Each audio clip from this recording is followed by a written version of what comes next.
स्वाध्याय 13.1 નો દાખલા નંબર 6 દવાની એક કેપ્સ્યુલનો આકાર નળાકારની બંને બાજુએ અર્ધગોલક લગાડેલ હોય તે રીતનો છે। કેપ્સ્યુલની લંબાઈ 14 મિલીમીટર છે અને તેનો વ્યાસ 5 મિલીમીટર છે। તો કેપ્સ્યુલનું પુષ્પફળ શોધો। ધ્યાન આપજો, પહેલા આપણે શરત લખીશું બોલો નહીં।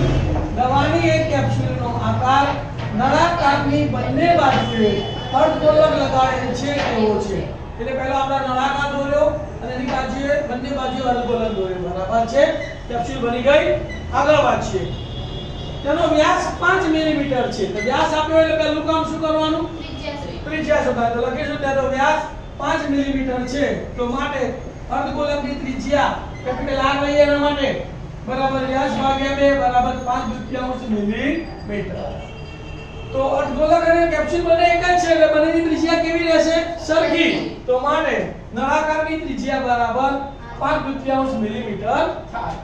હવે આપણને બીજું એક માપ આપેલું છે કેપ્સ્યુલની લંબાઈ। તો અહીંથી ના કેપ્સ્યુલની લંબાઈ કેટલી આપેલી છે? 14 મિલીમીટર। એમાં શું આવે? અર્ધગોલકની ત્રિજ્યા, નળાકારની લંબાઈ અને અર્ધગોલકની ત્રિજ્યા। તો લખવાનું કેપ્સ્યુલની લંબાઈ બરાબર 14 મિલીમીટર છે। તો માટે r h r બરાબર 14। r ની કિંમત કેટલી છે? 5/2 h 5/2 બરાબર 14। બંનેનો છેદ કેવો છે? કૌંસનો સરવાળો તો 5 + 5 એટલે 10, 10 ભાગ્યા 2 થાય। તો માટે h + 10 ભાગ્યા 2 બરાબર 14। 10 ભાગ્યા 2 એટલે 2 × 5 = 10 એટલે 5 + 5 સામે ગયા તો ઓછા। તો માટે h બરાબર 14 - 5 તો માટે h બરાબર 9 મિલીમીટર। બધા માપ મળી ગયા આપણને। નળાકાર માટે r અને h જોઈએ, અર્ધગોલક માટે r જોઈએ, બધા માપ મળી ગયા। તો હવે શું શોધવાનું છે બોલો? કેપ્સ્યુલનું પુષ્પફળ। લખીશું કેપ્સ્યુલનું પુષ્પફળ બરાબર નળાકારની વક્ર સપાટીનું ક્ષેત્રફળ વત્તા એક અર્ધગોલકની વક્ર આ અને બીજું અર્ધગોલક આ બંને સરખા છે તો વત્તા 2 ગુણ્યા અર્ધગોલકની વક્ર સપાટીનું ક્ષેત્રફળ। નળાકારની વક્ર સપાટીના ક્ષેત્રફળનું સૂત્ર 2πrh વત્તા 2 ગુણ્યા અર્ધગોલકની વક્ર સપાટીનું ક્ષેત્રફળ 2πr²।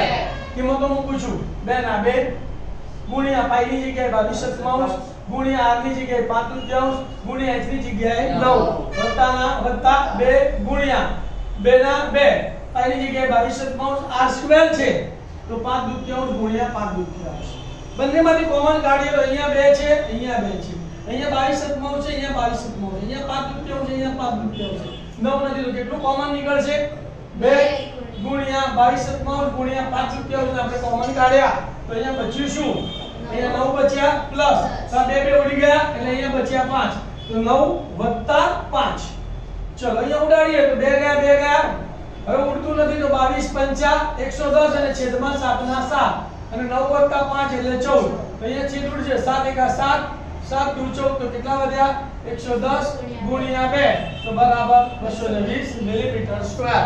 તો જવાબ લખવાનો કેપ્સ્યુલનું કુલ પુષ્પફળ 220 મિલીમીટર સ્ક્વેર છે।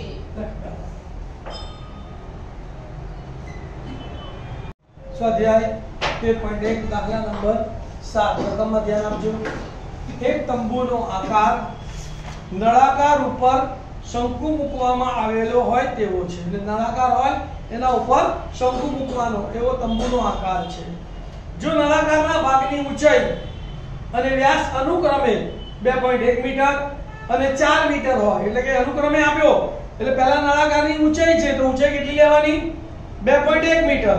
બીજો વ્યાસ છે તો વ્યાસ કેટલો લેવાનો? 4 અને વ્યાસ ઉપરથી ત્રિજ્યા શોધવાની, ત્રિજ્યા કેટલી આવશે? 2 મીટર। તો ઉપરના ભાગની તિયક ઊંચાઈ એટલે શંકુની તિયક લંબાઈ આપી દીધી છે કેટલી? 2.8 મીટર હોય તો આ તંબુ બનાવવા વપરાતા કેનવાસનું ક્ષેત્રફળ શોધો। કેનવાસનો ભાવ ₹500 પ્રતિ મીટર સ્ક્વેર હોય તો તેમાં વપરાતા કેનવાસની કિંમત પણ શોધો। તંબુના તળિયાને કેનવાસથી ઢાંકવામાં આવતો નથી તે ધ્યાનમાં લેવું, એટલે કે તળિયા ઉપર કેનવાસ લગાડવામાં આવતું નથી, બરાબર। ચલો હવે ધ્યાન આપજો। પહેલા શરત લખીશું। શું શરત છે બોલો?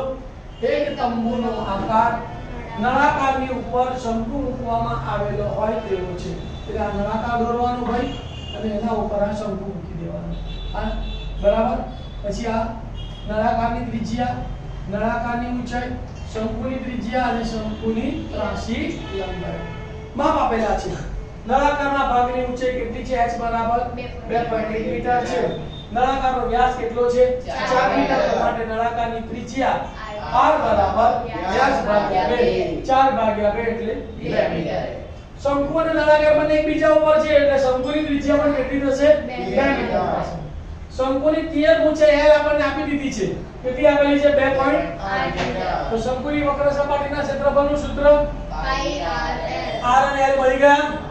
નળાકારની વક્ર સપાટીનું ક્ષેત્રફળ 2 પાઈ r અને h મળી ગયા. બધા માપ મળી ગયા. તો હવે આપણે સીધું જ ક્ષેત્રફળ શોધીશું. તો તંબુ બનાવવા વપરાતા કેનવાસનું ક્ષેત્રફળ તો બરાબર આ નળાકારની વક્ર સપાટીનું ક્ષેત્રફળ વત્તા તંબુની એટલે શંકુની વક્ર સપાટીનું ક્ષેત્રફળ. તો તંબુ બનાવવા વપરાતા કેનવાસનું ક્ષેત્રફળ બરાબર નળાકારની વક્ર સપાટીનું ક્ષેત્રફળ વત્તા શંકુની વક્ર સપાટીનું ક્ષેત્રફળ. નળાકારની વક્ર સપાટીના ક્ષેત્રફળનું સૂત્ર 2 પાઈ r h વત્તા શંકુની વક્ર સપાટીનું ક્ષેત્રફળ પાઈ r l. કિંમતો મૂકી દઈએ. 2 ના 2 ગુણ્યા પાઈ ની જગ્યાએ 22 ગુણ્યા ત્રિજ્યા 2 અને ગુણ્યા h ની જગ્યાએ 2.1 એટલે 21/10 વત્તા 22 ગુણ્યા 2 ગુણ્યા 48/10. છેદ ઉડી જાય તો 7 તારી 21 અને અહીંયા 7 ચોક 28. તો કેટલા વધે? અહીંયા 2 ગુણ્યા 22 ગુણ્યા 2 તારી 6 લખી કાઢ્યા અને છેદમાં 10 વત્તા અહીંયા પણ જુઓ 22 ગુણ્યા 2 ગુણ્યા 4 વધ્યા અને છેદમાં 10. કોમન કાઢીએ તો અહીંયા 2 ગુણ્યા 22 છે, અહીંયા પણ 2 ગુણ્યા 22 છે.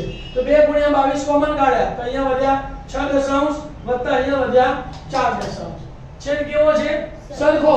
તો ઉસનો સરવાળો તો 6 + 4 છેદમાં 10 અને આ 22 દુ 44. તો 44 ગુણ્યા 6 + 4 છેદમાં 10. 6 ને 4 10, 10 છેદમાં 10 10 ઉડી ગયા તો બરાબર 44 મીટર સ્ક્વેર. તો તંબુ બનાવવા માટે વપરાતા કેનવાસનું ક્ષેત્રફળ કેટલું આવ્યું? 44 મીટર સ્ક્વેર. હવે તમને ભાવ આપેલો છે 1 મીટર સ્ક્વેર કેનવાસની કિંમત કેટલી છે? 500 રૂપિયા. તો 44 મીટર સ્ક્વેર કેનવાસની કિંમત કેટલી?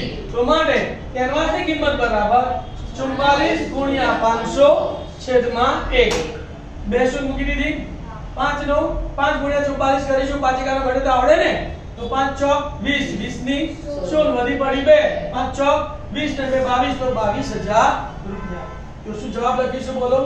તંબુ બનાવવા માટે વપરાતા કેનવાસનું ક્ષેત્રફળ 44 મીટર સ્ક્વેર છે. અને બીજો જવાબ કેનવાસની કિંમત 22,000 રૂપિયા છે.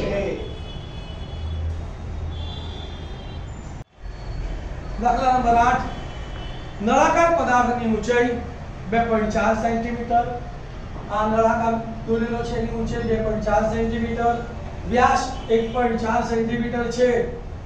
તેમાંથી કેટલી જ ઊંચાઈ એટલે 2.4 સેન્ટીમીટર ઊંચાઈ અને વ્યાસ વાળો એટલે 1.4 સેન્ટીમીટર વ્યાસ વાળો શંકુ કાપી લેવામાં આવે તો વધેલા પદાર્થનું કુલ પૃષ્ઠફળ નજીકના સેમી સ્ક્વેરમાં શોધો. ધ્યાન આપજો ભાઈ. એક આપણે નળાકાર દોર્યો જેની ઊંચાઈ 2.4 સેન્ટીમીટર છે અને એનો વ્યાસ 1.4 સેન્ટીમીટર. આ નળાકાર સોલિડ છે. કેવો છે? હવે એને કોતરીને આ એક શંકુ એમાંથી એટલી જ ઊંચાઈ ને એટલી જ ત્રિજ્યા વાળો કાપી લેવામાં આવે. આ શંકુ આખો કાપી નાખ્યો. ખ્યાલ આવ્યો? તો પોલો ભાગ થઈ ગયો. તો મારે આનું કુલ પૃષ્ઠફળ શોધવું છે. તો શું શોધવાનું મારે? નળાકારની વક્ર સપાટીનું ક્ષેત્રફળ વત્તા નળાકારના મથાળાનું ક્ષેત્રફળ. આ તો ભૂલો નહીં ગયો ને? વત્તા આ શંકુની વક્ર સપાટીનું ક્ષેત્રફળ. તો પહેલા દરેકના માપ શોધી કાઢીએ છીએ. તો અહીં તમને આપેલું છે નળાકારની ઊંચાઈ h બરાબર 2.4 સેન્ટીમીટર, વ્યાસ આપેલો છે 1.4 સેન્ટીમીટર. તો વ્યાસ ઉપરથી ત્રિજ્યા શોધવાની. ત્રિજ્યા બરાબર r બરાબર વ્યાસ ભાગ્યા 2, 1.4 ભાગ્યા 2 એટલે માટે r બરાબર 0.7 સેન્ટીમીટર. બીજી શરત આપી તેમાંથી કેટલી જ ઊંચાઈ અને વ્યાસ વાળો શંકુ કાપી લેવામાં આવે છે. શંકુની ત્રિજ્યા પણ કેટલી થશે? 0.7 અને એની ઊંચાઈ પણ કેટલી થશે? 2.4. શંકુની વક્ર સપાટીનું ક્ષેત્રફળ શોધવું છે તો મારે શું જોઈએ L જોઈએ ને તો પહેલા આપણે શું શોધવું પડશે L શોધવો પડશે તો શંકુની ત્રાંસી ઊંચાઈ L બરાબર વર્ગમૂળમાં r² + s² r બરાબર 0.7 નો વર્ગ અને h બરાબર 2.4 નો વર્ગ આપણે ત્રિપુટી ભણી ગયા 7/24/25 તો L કેટલો આવશે 2.5 0.7 નો વર્ગ 49 2.4 નો વર્ગ 5.76 બંનેનો સરવાળો કરે એટલે 6.25 6.25 નું વર્ગમૂળ 2.5 સેન્ટીમીટર તો માટે L બરાબર 2.5 સેન્ટીમીટર બધામાં પાઈ ગયા હવે બાકી વધેલા પદાર્થનું પુષ્કળ બરાબર શું આવશે નળાકારની વક્ર સપાટીનું ક્ષેત્રફળ વત્તા નળાકારના મથાળાનું ક્ષેત્રફળ વત્તા શંકુની વક્ર સપાટીનું ક્ષેત્રફળ તો નળાકારની વક્ર સપાટીનું ક્ષેત્રફળનું સૂત્ર 2πrh વત્તા નળાકારના મથાળાનું ક્ષેત્રફળ એટલે વર્તુળ છે πr² અને વત્તા શંકુની વક્ર સપાટીનું ક્ષેત્રફળ πr બધામાં નજર નાખો તો એક કોમન દેખાય છે πr કોમન દેખાયો તો πr ને આપણે કોમન કાઢી લીધો તો અહીંયા શું બચ્યું 2h પ્લસ અહીંયા 2r હતા એટલે 1r અને વત્તા અહીંયા l તો 2h વત્તા r વત્તા l હવે કિંમતો મૂકું છું પાઈ એટલે 22/7 ગુણ્યા ત્રીજી r એટલે 0.7 એટલે 7/10 ગુણ્યા 2 ગુણ્યા h એટલે 2 ગુણ્યા 2.4 વત્તા r એટલે 0.7 અને વત્તા l એટલે 2.5 ચલો 7 7 ઉડી ગયા તો કેટલા વધ્યા 22/10 ગુણ્યા 24 દુ 48 એટલે 4.8 વત્તા 0.7 વત્તા 2.5 આ બધાનો સરવાળો કરીએ તો કેટલો જવાબ આવ્યો 8 તો 22 ગુણ્યા 8 છેદમાં 10 તો 22 * 174 છેદમાં 10 એટલે 17.6 સેન્ટીમીટર નો વર્ગ આપણે નજીકના સેમીમાં કીધું છે એટલે 17.5 કરતા મોટી સંખ્યા આવે તો 18 લેવાનું 17.5 કરતા નાની સંખ્યા આવે તો 17 લેવાનું તો 17.5 અને એથી મોટી છે એટલે 17.6 તો 17 પછી શું આવે 18 તો બરાબર આશરે 18 સેમી સ્ક્વેર નજીકના સેન્ટીમીટર માં ચલાઈ ગયો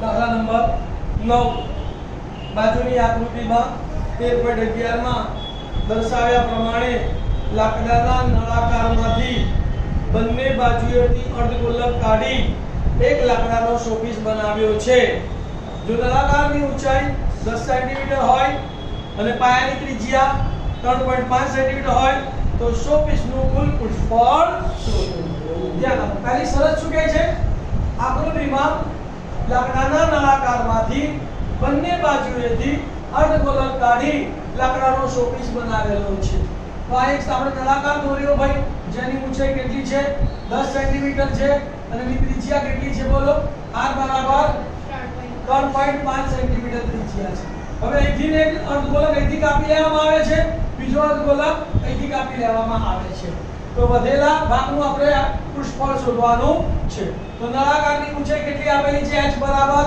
10 સેન્ટીમીટર માટે નળાકારની પાયાની ત્રિજ્યા r બરાબર 3.5 સેન્ટીમીટર તો અર્ધગોલકની પર પાયાની ત્રિજ્યા કેટલી થશે 3.5 સેન્ટીમીટર માટે અર્ધગોલકની પાયાની ત્રિજ્યા r બરાબર 3.5 સેન્ટીમીટર બધામાં પડી ગયા તો હવે સીધું સૂત્ર શું લખીશું બોલો તેથી શોપીસનું કુલ પુષ્કળ બરાબર નળાકારની આ વક્ર સપાટીનું ક્ષેત્રફળ વત્તા આ બે છે ને એક ને એક બે તો 2 ગુણ્યા અર્ધગોલકની વક્ર સપાટીનું ક્ષેત્રફળ નળાકારની વક્ર સપાટીનું ક્ષેત્રફળનું સૂત્ર 2πrh વત્તા 2 ના 2 ગુણ્યા અર્ધગોલકની વક્ર સપાટીનું ક્ષેત્રફળનું સૂત્ર 2πr² બંનેમાં નજર નાખીએ ભાઈ તો 2πr અને અહીંયા પણ 2πr કોમન તો 2πr આપણે કોમન કાઢ્યા તો અહીંયા બચ્યો h અને અહીંયા 2 અને 1r તો વત્તા 2r કિંમતો મુખ્ય 2 ના 2 પાઈની જગ્યાએ 22/7 ગુણ્યા